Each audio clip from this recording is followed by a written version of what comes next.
Good morning to our colleagues in North America. Good afternoon and good evening to colleagues in Europe and Asia. My name is Anthony Williams. I'm the executive editor for the Global Solution Networks, a program at the University of Toronto.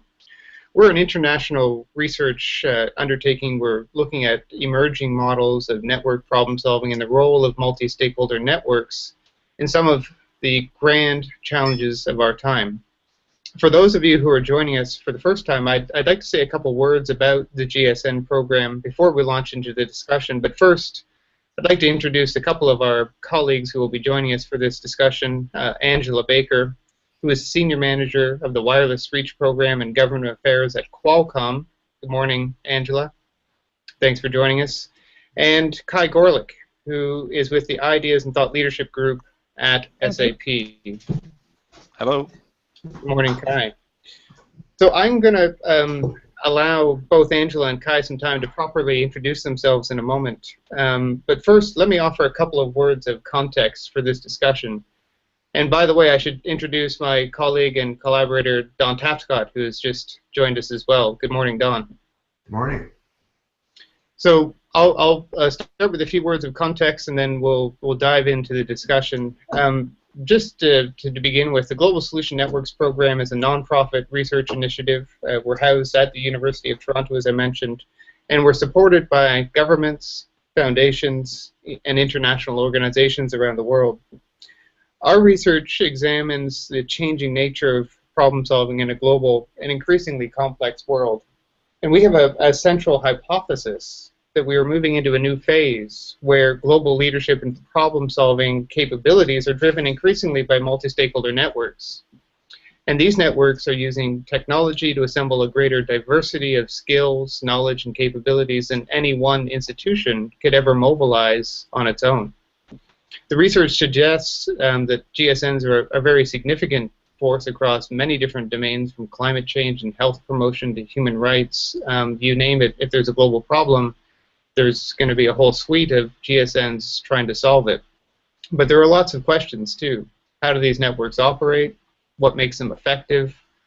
How do they make the most effective use of technology in addressing these problems? And how do we scale up the impact of promising GSNs?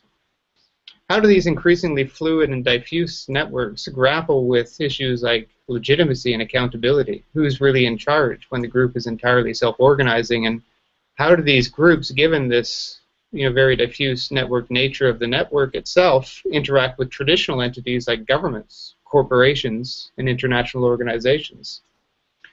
In today's webinar, that's exactly the question we're addressing in this instance is, what's the role of business in global solution networks and in global problem solving more generally?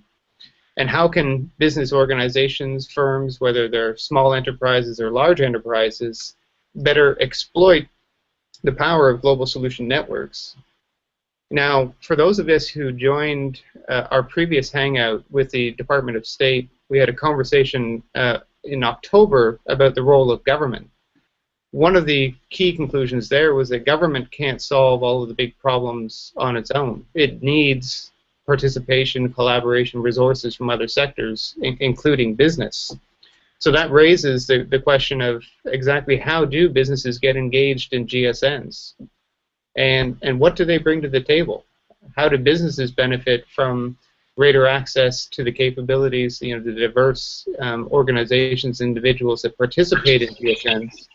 And on the other hand, what do businesses contribute in terms of skills, talent, capabilities, and so forth? So that's really the gist of today's conversation. And I want to also say good morning to Mary DeWasicki, who is joining us from Cisco. Thanks for joining us, Mary, and good morning to you. Good morning. So, Dawn, do you want to add anything quickly to that introduction before we start posing a few questions to our guests this morning?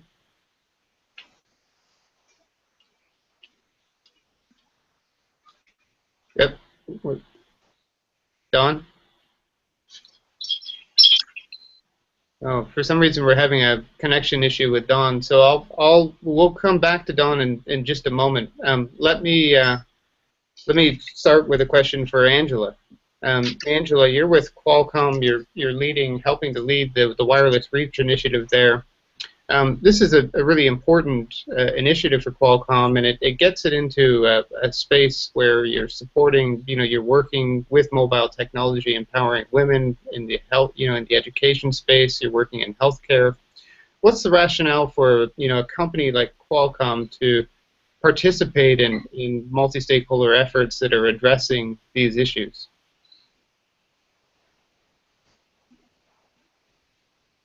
Sure. Thanks, Anthony, for that introduction. So, so I work for Qualcomm. Just for some context, Qualcomm is the world's largest producer of mobile chipsets that go in your phones and the technology that goes in phones and tablets and e-readers.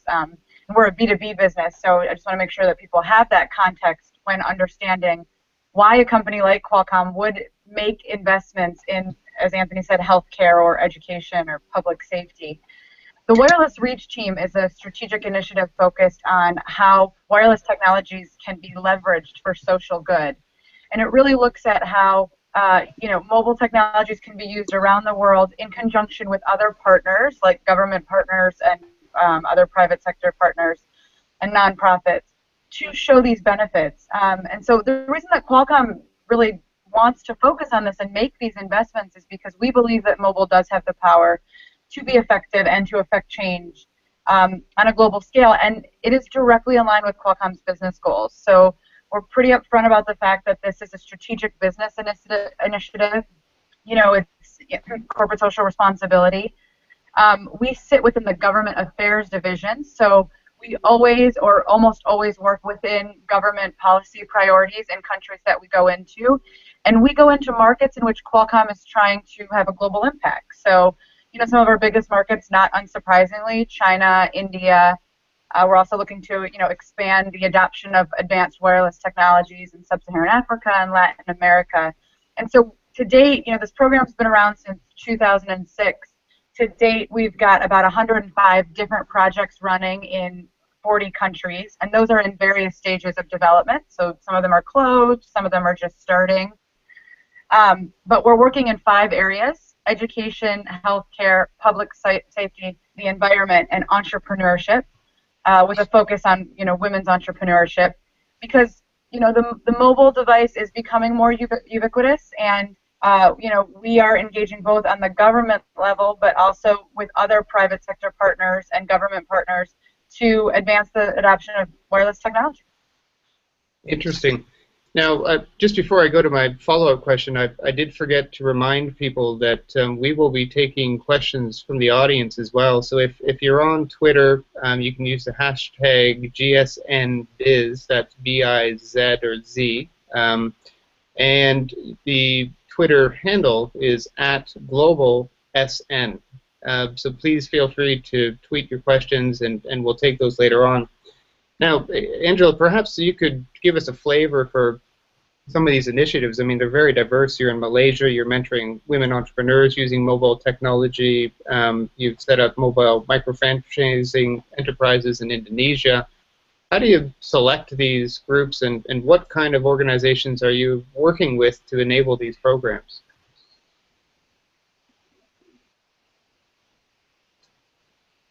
Sure. So because we do have over 100 projects, I mean, they are very diverse. It's not like we're just doing one project and replicating it in multiple countries. So more usually we do an open call for proposals around the April timeframe, and I'm happy to add anyone to that list if there's interest. We do open call for proposals. We fund, for the most part, nonprofits, local nonprofits working in country. But certainly we've worked with social enterprises, other large international companies or governments.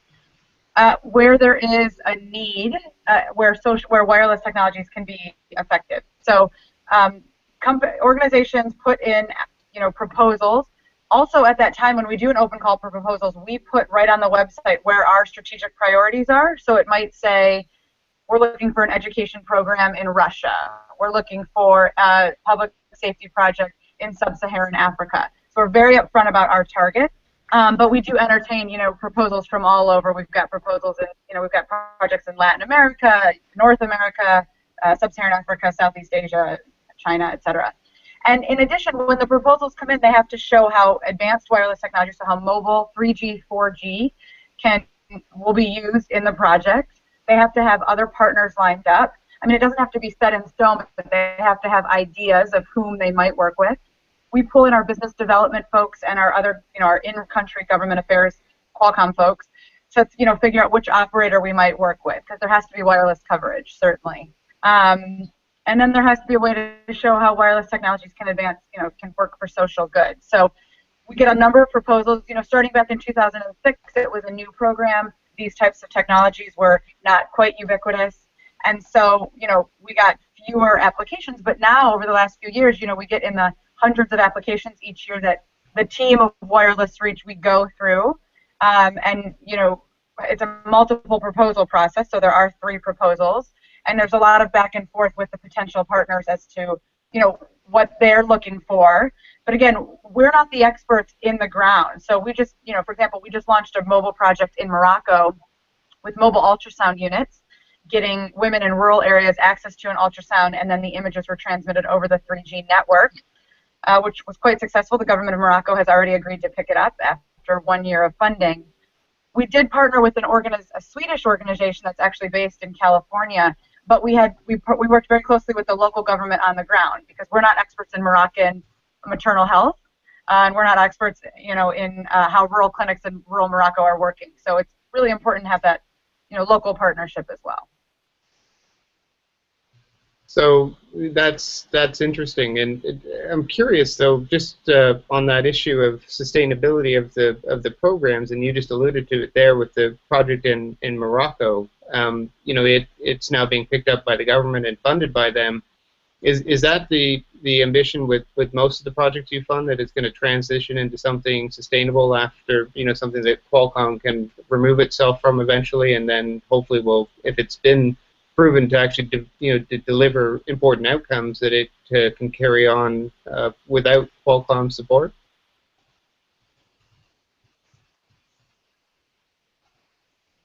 Yes, absolutely. I mean, we don't want to be in the business of funding these programs for 10, 20 years. And so when we, in the proposal, the potential partner has to put in how they plan to make it sustainable.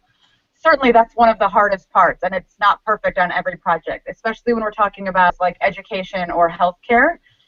So, the eventual goal is that it will either become self-sustaining.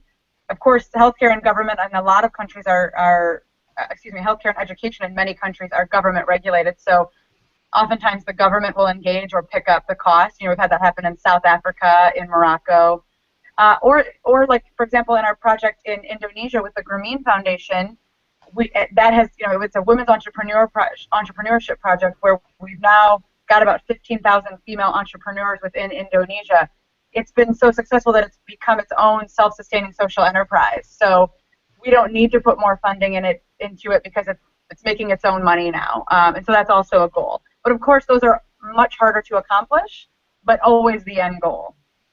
Got it. Thanks. Don, you wanted to jump in here with a comment. Well, is my mic working? It is. Oh, great. Sorry about that, everybody. Yeah, I just wanted to sort of take a bit of a big picture look at this for a second. And the theme of the whole event is business can't succeed in a world that's failing. And I think that increasingly that's true. And there's a lot of momentum around this right now that sort of sets us up around GSNs. And just last week I was with Michael Porter in Korea, and he was presenting a whole shared value view of the corporation. And the idea is that this is a big shift. We're finally putting Milton Friedman to rest. That Friedman said, of course, the purpose of a corporation is to make money for its shareholders, full stop. And now there's a real head of steam around the idea that, no, companies not only have shareholders, they have other stakeholders. They have customers, business partners, the communities within which they operate, and they have employees along with shareholders. And that by creating value for all of these, ultimately, this is going to be the way to create a sustainable corporation that will, in fact, create value for its shareholders. And it sort of gets into this whole thing about this expression, you do well by doing good as a company. And I think that a lot of companies, that wasn't true for decades. A lot of companies did well by being bad, by having terrible labor practices or externalizing their costs onto society, or by, by exploiting people in the developing world, by focusing on marketing rather than innovation and good products and services and so on. But a whole number of things have changed in the global economy, which I won't go into, but the least of which is transparency, which is causing companies to start to want to pay attention to actually having integrity as being part of your DNA. And for sure, we know you do badly by being bad. So, but what companies have done over the years in terms of their addressing problems in society is, first, it was philanthropy. And then secondly, you had sort of the whole corporate social responsibility thing, but often that was a PR move where you had these departments reporting into the communications and marketing department. But now increasingly there is this view that corporations are one of the pillars of society. Interdependence is a key theme. By having integrity, it's going to benefit us as a corporation. And rather than just intervening as an individual corporation, we can actually curate and participate in global solution networks. So that's kind of the setup for this whole thing, is that you can have a way bigger bang for your buck at the lowest level of thinking about this by participating in a network where you get network effects to have a really big impact on the kinds of issues that you care about. And so there's all of that. And this is what we're just really getting into now with the program, is how can companies best pick what kind of GSN is the one that will best help us intervene on this issue. And there are a whole bunch of considerations that I think that we need to develop on to help companies decide that. Not just what are the big issues that we care about, where can we, by engaging with a whole bunch of stakeholders, have our biggest impact on shared value. But also, at what stage are we in participating in these networks, and how might we maybe participate in something that currently exists, launch something that's new, try and get some networks working together and so on, and in doing so have a bigger impact. So that's one set of issues. And then a second one is, how can we build integrity into our own DNA? And I'd like to speak to that one, but I won't now. I'll come back later and say a couple of things about that. So Mary, why don't I go to you? And I didn't have a chance to properly introduce you. You're the Senior Director for Corporate Affairs at Cisco. And is the evolution that Don is pointing to here to a new model of how companies engage in problem solving resonate with your experience at Cisco in terms of moving from individual isolated initiatives, often philanthropic, to something that is engaged with many stakeholders to really have a big impact?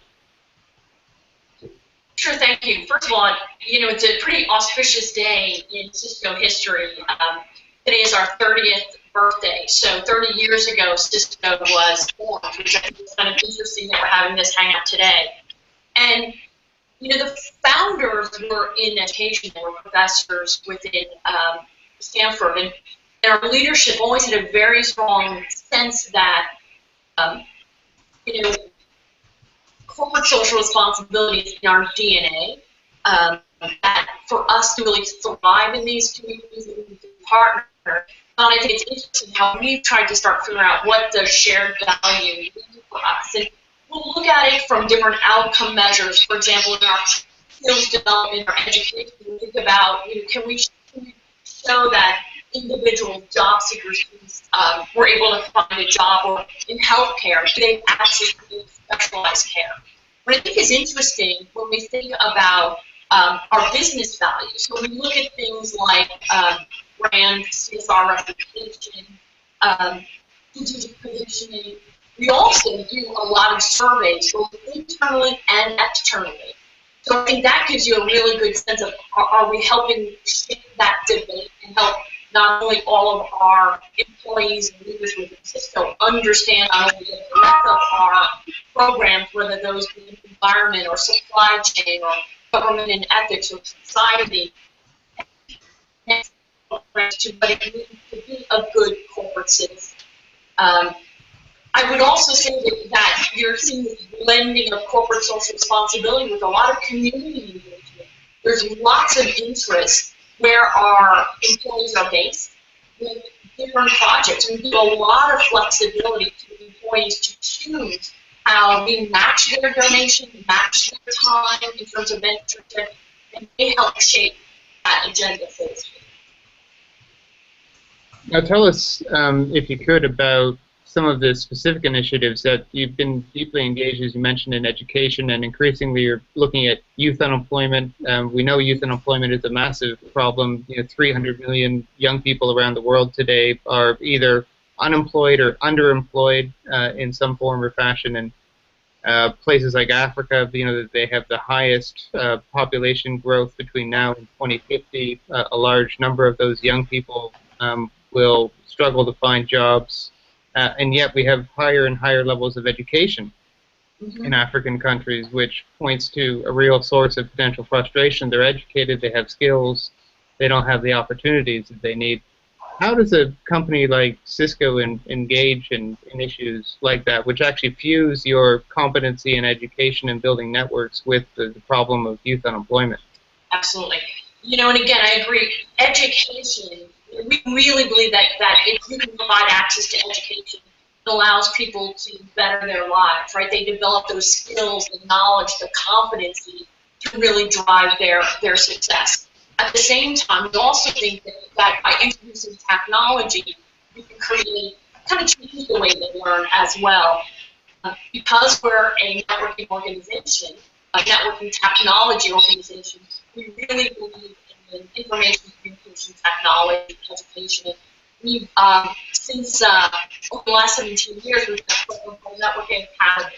And it's a global education, a global learning experience. What is interesting about it is kind of a hybrid where you've got a combination of in-person and online. And what's interesting about it is since 1990, about 5 million students have gone through it. But we couldn't do that alone. It is through a network of organizations. It's through, I think we've got over 9,000 academies. And those academies generally sit in education institutions, whether those be high school, community, higher ed, secondary. But they're also in other type of organizations as well. So we need to partner with these organizations. We need to partner with the over 9,000 instructors, 500 support instructor centers. One of the interesting things to bring up is this debate around youth unemployment. I think it's fascinating that we have this dilemma where we have youth unemployment around the world, clearly with youth unemployment. At the same time, you've got private sector companies who can't find the talent. So there's this huge mismatch between what educators and sometimes students think that they're prepared for and what private sector or public sector organizations will hire for. I do think that we're starting to try to move ahead and say, how do we mirror the skills? What are those competencies, those problem solving, the creativity? How do you blend that in as well? I think it's start seeing the effect of this everything. Changing the way that we live, even as technology has done before, where everything is connected, even demand. So we're starting to add even more of this through how do you develop the next generation of entrepreneurs that have a technology knowledge and know-how, but they also understand the business side, that entrepreneurialism, as you heard earlier, is so critical.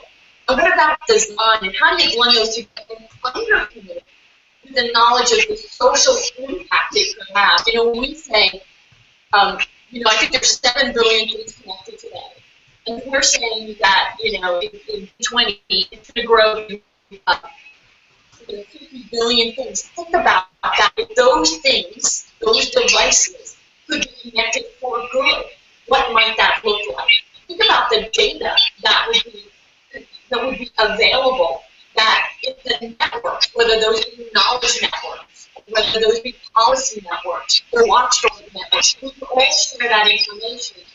I think we start seeing us work more in concert versus in competition.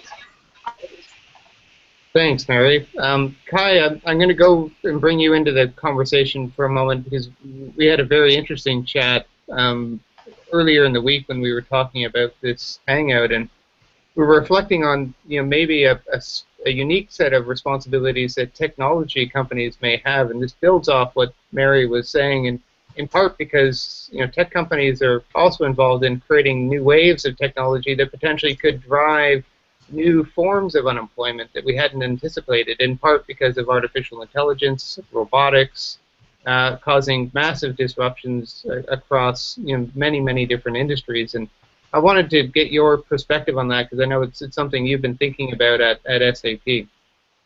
Yeah, many thanks. Yeah, one of the problem solutions that we found is, of course, to help people get entrepreneurs. So we mimic basically the approaches that we heard so far. I don't think that this will be enough. So if you follow the trajectory of functions we lose, not necessarily jobs, then this is going down from the 70s to now. So we basically speed up the losses of classical industrial functions from the third wave of industrialization when the big automotive companies started. So we have to find a new answer to these problems, and I think the answers that we have so far found are more from the third industrial revolution than from the fourth one that we are now starting. This is one of the problems, and I certainly think that we have to help governments to redefine what work means, or jobs means, or income means, because we are very much based today to one job equals a payment. Or at one company, basically, the old idea of the third industrial revolution. And we know now that we will move into a world where we have several jobs in parallel, working maybe as freelancer or whatever. So all our ideas are from a model that's running out. But overall, the societies haven't come up with a new model. If you hear constantly we have to go back to growth, back to work, I must ask to what kind of work and to what kind of growth, because we know that these old definitions won't work anymore. So we are sometimes the cause and in the midst of this big movement. And we are not alone. I mean, we see that functions in our company are falling apart as well. So I don't know, 10 years ago it took you 500 marketeers to run a show. Now you only need 50 or so. I don't know. So this is an ongoing problem. The question is what you do with it. And I think helping young people to found their own jobs and found their own companies and to see what they are doing and following them, how they use the technology in place now, is something where we can learn, and of course they can learn from our process and business experience, not necessarily from the old models. That's the problem, because we can now scale so fast that the old ideas are probably running out. So founding a classical company is obviously might be not a good idea today. It might be an old idea. Elaborate on that thought. When you say founding a classical company may not be a good idea, what's the new model that's replacing that old paradigm? Yeah, you could have. I ran into two young guys from Berlin, and one of them studied music, and the other was a classical business guy. And they were not. They were thinking about a kind of software they had in mind to launch a software company. That's why they asked me what I would think about it. But I realized while I was talking to them that they were not interested in founding a company based on this idea and go on with it for the next 30 years. Mm-hmm. They had in mind to found it, if it works, and then go on with something else in 2 or 3 years. So this old idea of founding something and then going on 30 years, 40 years, or how long it takes, that's nothing that's so. In most cases, it's not driving them. Something else is driving the young generation. And actually, if you look to our own emotions, I'm pretty sure that something else drove us in our early careers as well. It's just that we were squeezed into this system now, and we call this empowerment of individuals, that we now can get free of boundaries of the classical business systems and move on to do something that we might have loved to do, but we never could, like being a part-time musician or being a part-time artist or I don't know, whatever. And that is doable, but we are still running on the old economical models, and now these networks take over slowly, and we don't have a good idea of what that means in the future. We have some scenarios, of course, but it's a very interesting time, I must say.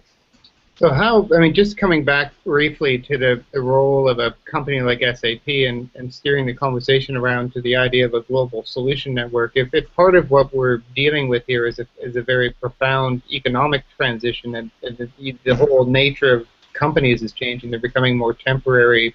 You know, people increasingly as individuals are becoming free agents that, you know, link up with others to produce an outcome or work on a project, and then they go their separate ways and work on something else.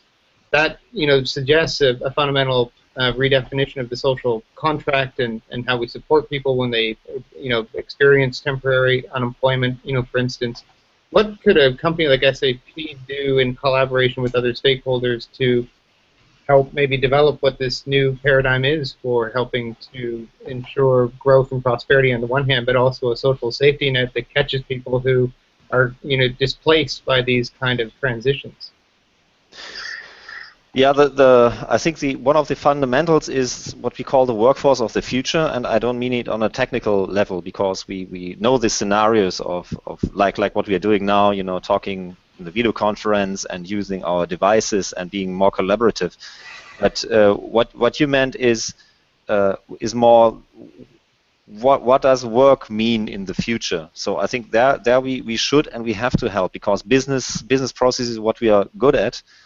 And actually, if these business processes will run on their own or on robots and no humans are involved anymore, then we are not in business anymore, and we have lost our grip to the ecosystem. So we are in the ecosystem, and I think Don said it earlier.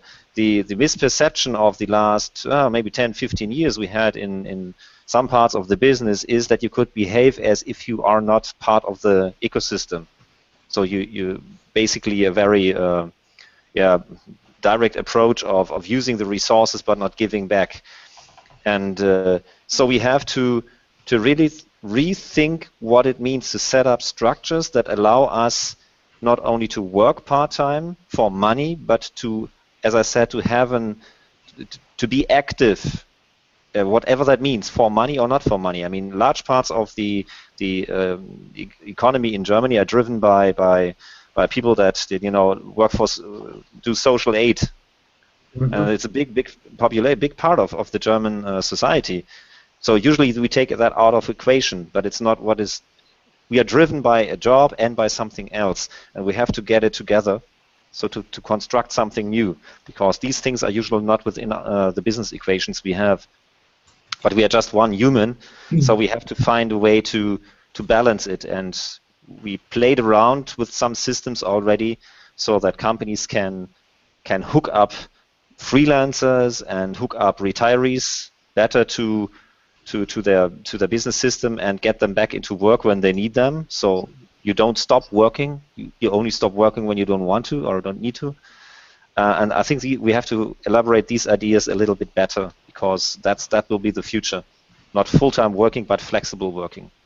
So Don, let me bring you back into the conversation for a moment. Do you want to reflect on some of what you've heard from Kai and Mary, maybe tie it back to some of the themes that we've been discussing in the context of the GSN program? Well, first of all, something that's not quite in context, but it's sort of a continuation of what Kai was saying, is that we get a lot of problems in the world, and many of them are not getting better. And when it comes to this issue of the impact of the digital revolution on prosperity, if you look, let's just set aside the developing world for a second. If you look at the developed world, the OECD countries, we have massive structural unemployment. Best case scenario, like 18%, maybe in Canada or Scandinavia or something. We've got, and in worst case scenario, Spain, countries like that, over 60%. We've got growing social inequality. Now, Thomas Piketty's book, Capital in the 21st Century, is very controversial, but no one really refuted the scholarship. And 2 weeks ago, The Economist said there's been an even bigger study done about growing social inequality. They said it would make Piketty blush. So it turns out that prosperity is asymmetrical and that most people are not benefiting from all of these changes. And this is the first time in history where we've had growth, well, at least modern history, where we've had growth, but we haven't had job creation. So we've got a growing crisis of legitimacy of our democratic institutions.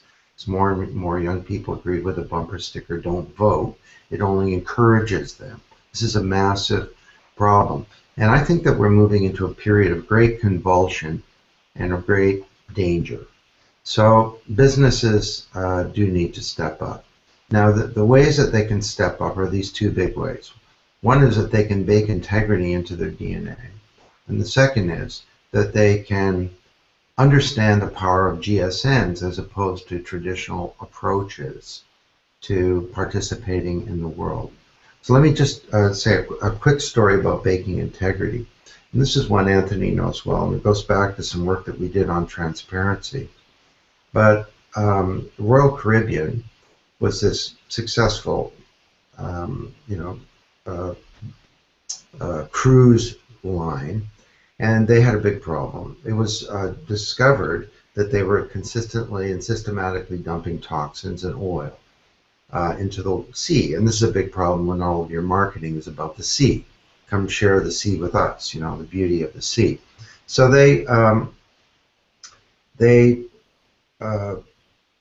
the crisis ensued, and eventually the CEO had to quit. They brought in a new CEO, and he looked at the situation. He said, "I'm not saying anything until I figure this out." Stood up weeks later in front of the world and said, "It's true. We were polluting the sea. This will never happen again. And it's a violation of everything that I personally believe in and of all of our corporate values." 4 weeks later, Royal Caribbean's found to be systematically dumping oil and toxins into the sea. And what's going on here? They've got a great value statement, and he's a man of integrity, but they hadn't baked it into their DNA. The baking into your business processes, your IT, baking integrity into your compensation system. It turns out that engineers on boats were being comped for cost control, and they could save hundreds of thousands of dollars a year by bypassing the pollution control devices.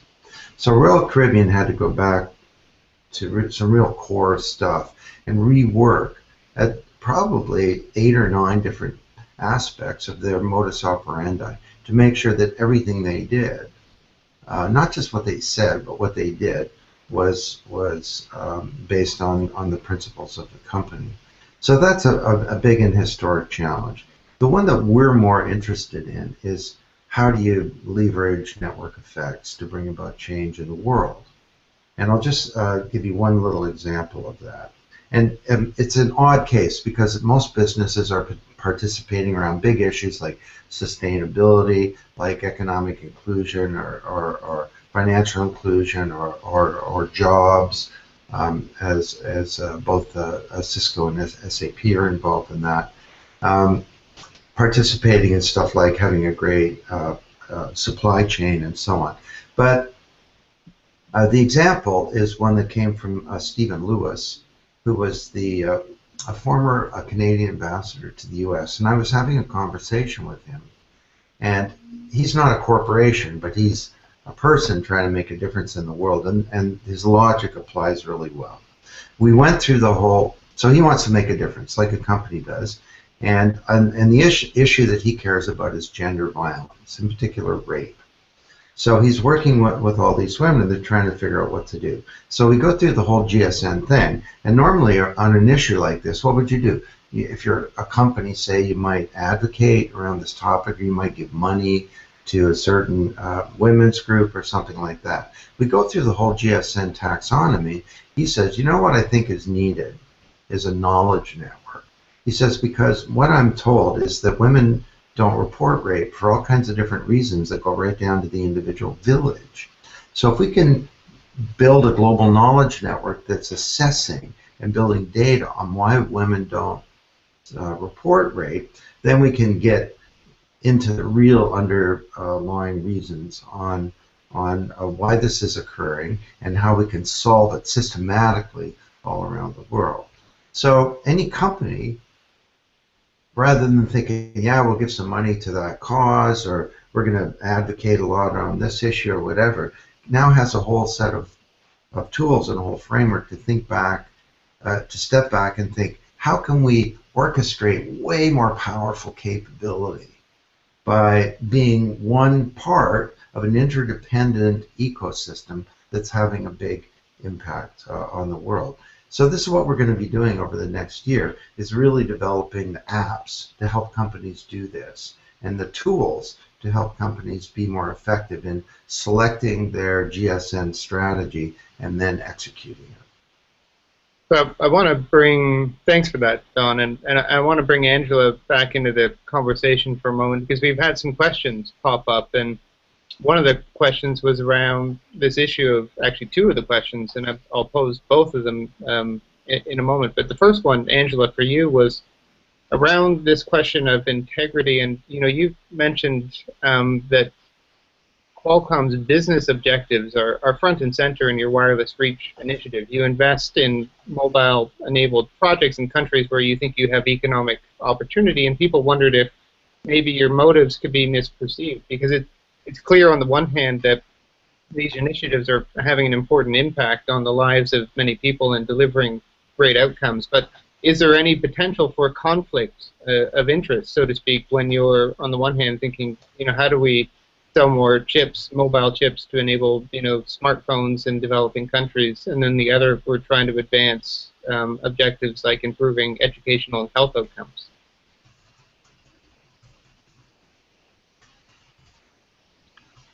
So that is a good question, and I don't believe so. I don't believe there's a conflict of interest, because any company that is doing sort of this corporate social responsibility should have business objectives in mind in order to make their internal programs sustainable, right? Because for Qualcomm, we're a funding, wireless reach, we're a funding organization, and if we're not in line with business goals, we're not going to be allowed to continue. That being said, when we go into a country, it's not only whatever Qualcomm wants. I mean, we're working with a number of partners, including government's policies, with their priorities, local implementing partners' priorities, mobile operators' priorities, usually a handset manufacturer's priorities. So there are checks and balances. It's not like we're just steamrolling our way through the countryside. And we work together to build those relationships from the get-go in order to make the project effective. Certainly, having Qualcomm's business goals be part of the driving mechanism is a reason that I think that the projects are successful, because we are sort of promoting these advanced wireless technologies in an effort to affect change, but so are most of the other partners at the table, right? Like, for example, in Qatar and Oman, we're working with Ooredoo, who's a huge mobile operator, of course, a strategic business relationship for a company like Qualcomm, but also for a company like Ooredoo, right? And then we're bringing in local organizations. So we kind of see it as a win-win-win, not a zero-sum where one company's needs are being met over another company or local organization's needs. Absolutely, and actually, I just want to elaborate on that point. What is Qualcomm learning, from these initiatives about future potential and products and so forth? I mean, that seems to me an important way in which you make these initiatives and investments sustainable, and you sell it to the rest of the organization so they understand, when you're working in these partnerships, what kind of knowledge and intelligence you might get out of these relationships that might change, future directions that the company pursues. Absolutely. So, I mean, again, because we're very closely aligned with the business unit, even though we sit in the government affairs division. So, I apologize. Was that a question for Angela, or was that? Yes, did I miss that? Yeah. Okay, good. Sorry. So, we work very closely with our business development folks. One, to see to make sure that it's aligned, as I said, with business goals, to help with those strategic business partnerships like the mobile operators, like the handset manufacturers. And we have a very robust monitoring and evaluation process for every project. So partners submit quarterly reports. They talk about how their partnerships are working on the ground, with other people outside of Qualcomm. They talk about, their public affairs imprints, their public relations imprints. They talk about how the project's going, how the technology's working, and get personal stories from participants. And then we take that back to our teams and to our EXC, our executive committee, and say, this is how people are using the tech. This is where there are issues. So I think it is sort of a 360 look, where we're taking it back not only to say people are using our technology for this, or here's some other ways that they could be using our technology. A big thing that people are starting to look at is wearables. Qualcomm is certainly going to play in that space as well. And how might that be used in education, or how might that be used in healthcare? And what's a better device for people to track their their vitals or their diabetes number, their glucose number? Is it better on their smartphone or their tablet? And then working, as Kai said, within the mobile ecosystem to help share that information with other partners as well. So I do think that, taking the data that we sort of collect from these programs and giving it back not only externally, with external partners, but also internally, so people can learn sort of how people are using Qualcomm's technology. Thanks for that, Angela. And now I want to go to and give Mary and Kai a chance to reflect on another question that's come up. And so Dawn, was talking about the importance of acting with integrity. The question that's been posed by one of our audience members is, well, what happens if, as a company, I act with great integrity, but my competitor doesn't, and then they try and undercut what I'm doing in the marketplace? How do you deal with that dynamic? Does the fact that there's not necessarily a level playing field inhibit or in any way diminish what a company can do when it comes to acting with integrity? Mary, why don't you go first? Thank you. I mean, that happens in all marketplaces. I think that one of the key things that we do is every employee,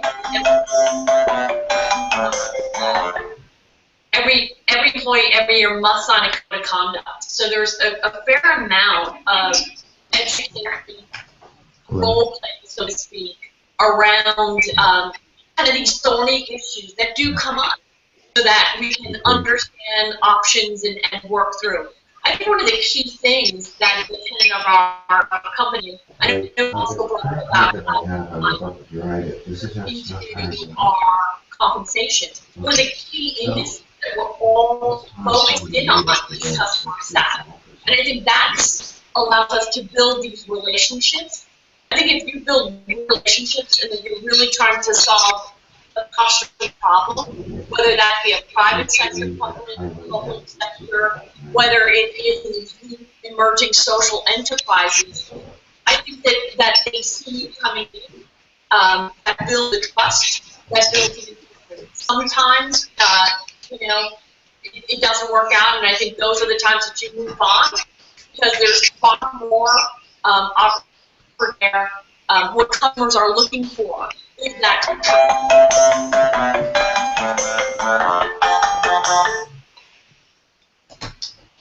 I think that the you also need to see is a governance within the company, taking clear action if there is any misbehavior by employees. Again, we build those indications, role playing, so that we then can make better decisions, better actions next time.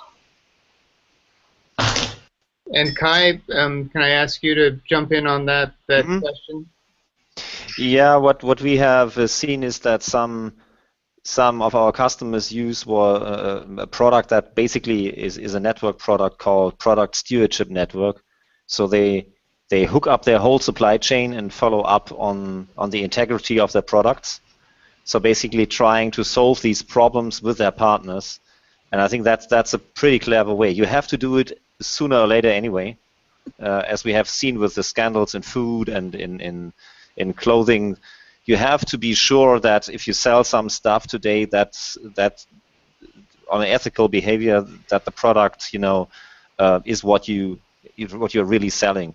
So you have to do it sooner or later. And if you have a competitor in your way that's not doing it, then that would be my recommendation. Set up this network and make it public. Don't jump on the competitor, just do your own way, increase your integrity, follow up with your partners, make it open, and try to solve the problem this way.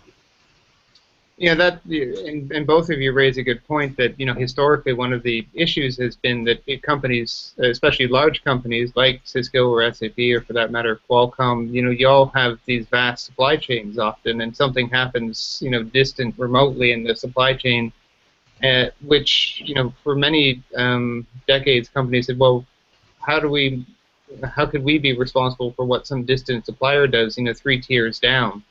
And yet consumers have largely... Sorry, we have one of the supermarket chains here in Germany just 2 days ago said that they, in 2010, in 2020, they want to sell clothes that is free of any bad ingredients or any bad stuff in it. I mean, then you could say as a consumer, why the hell do you need 5 years for it? Because they cannot guarantee. They have to set up the chain. So this is the advantage of the networked economy is exactly this, that you can start up through, that you can work yourself through these networks, hook up partners you trust, and follow it up. And I think that's the only way to go forward.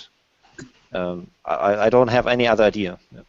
I would echo that. I think that when we think about our supply chain, there's a responsibility there, right? It is a series of organizations that have unique curves, and one of the key things that we really do is to maintain a particular standard of quality, ethics, job practices, labor rights, health safety. All of those come into play as not a potential partner, but how do you maintain that network? Yeah. So we're getting to the end here. Don, do you want to provide maybe some final remarks, and then we'll see maybe in that time we might get one more question pop up. Am I unmuted? You are now. Okay, thanks.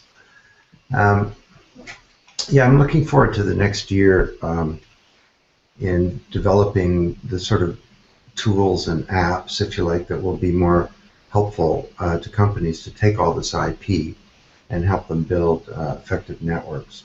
The issue that was posed about the what if we do it? What if we show integrity and our competitors don't? Aren't they going to get advantage?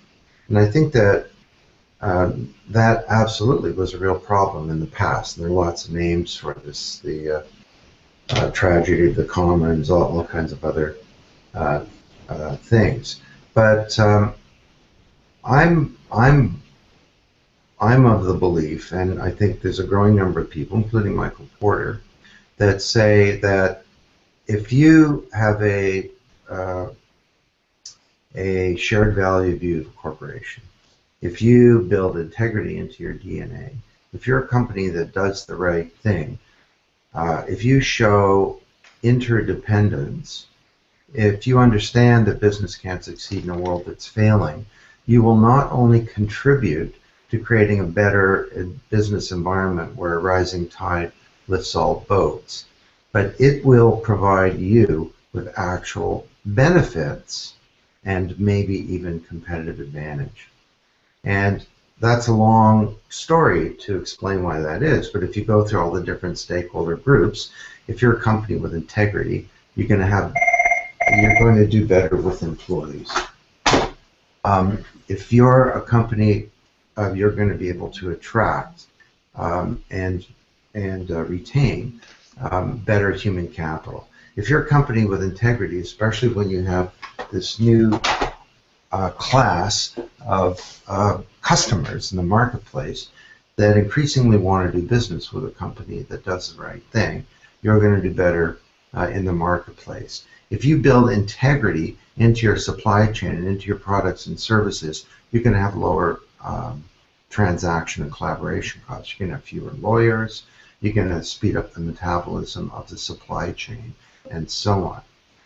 If you build integrity into your participation in solving broader problems in the world, this will help you in many ways with all of your different stakeholder groups.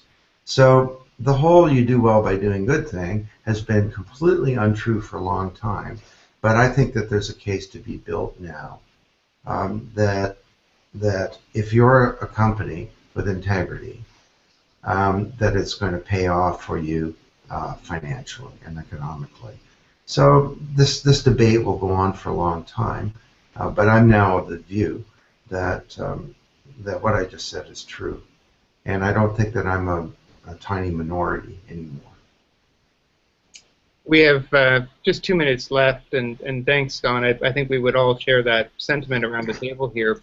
I'm going to give just a last opportunity because a final question popped up here, and it's for all three of our guests today, for Angela, Kai, and for Mary. The question has been posed, now that we've had a chance to reflect on the opportunities and advantages of engaging with the Global Solution Network, what might your company do in the future that's different from what you're doing today, leveraging this new model as a way to solve problems that you face in your ecosystem or your industry? What if there was a stretch goal or something that you think you could achieve that you haven't been able to achieve today? What would that be? And this is putting on the spot, but that's the question that's popped up here. I can jump in real quick. I think, first of all, now we've shared it, right? So now not only can we have that language within a team, but across organizations, which I think is super helpful.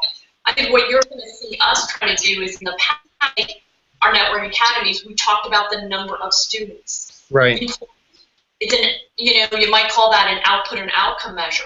What we really want, Don, as you brought up, is how do we address that unemployment? So now we want to look to how do you connect to employment, which means how do you connect to employers, other organizations there. So I think you're going to see us making commitment to try to move beyond skills development into, are we delivering the right skills, the right experience, but ultimately, is there some sort of meaningful job creation or hire afterwards?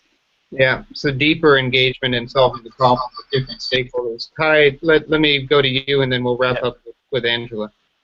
Thank you. Yeah, what we will do probably is more to go into the direction of co-imagining the future with our customers, because we don't think that anybody can solve it on its own anymore. So it's a network approach, because we realized finally that we are all in one ecosystem, on several ecosystems, and a single approach won't work in this future anymore. Angela? Thanks, Kai. Yeah, and I would just say, I think my takeaway would be, very similar to, or part of what Mary and Kai were both saying, is that people now know that these solutions work. They know that mobile works. They're kind of over the pilot projects, and we need to really achieve sort of scale. And so how do we do that? And I think we do that by building partnerships from the beginning, like Kai said, and working within the ecosystem, and like Mary said, thinking above and beyond. So how do we get there where we're going in with governments and saying we're going to hit every kid in Turkey in the education system, as opposed to just one-off pilots or whatever. So I think that's what we're going to sort of turn. That's where we're going to turn our focus over the coming years. Great. Well, thanks all of you for joining us, and just a couple of reminders before we sign off here. One is that the GSN program has an abundance of research on the website. It's all public and available for download, and we hope you engage with it, have a chance to read it and reflect it and share your comments with us. gsnetworks.org is where you'll find all of that research. In particular, because youth unemployment has been a big theme here, we just released a report that I was involved in co-authoring on the website on the big question of how do we use global solution networks to address the issue and challenge of youth unemployment. So that's there. And finally, I want to remind people too that we have a summit coming up in Washington, D.C., and that's February 19th and 20th. We would love for you to join us there and participate in the conversation. Again, more details at gsnetworks.org. Thanks to Angela, to Kai, to Mary, and to Dawn for all of your contributions, and we look forward to the next hangout. Thanks for joining us. Thank you.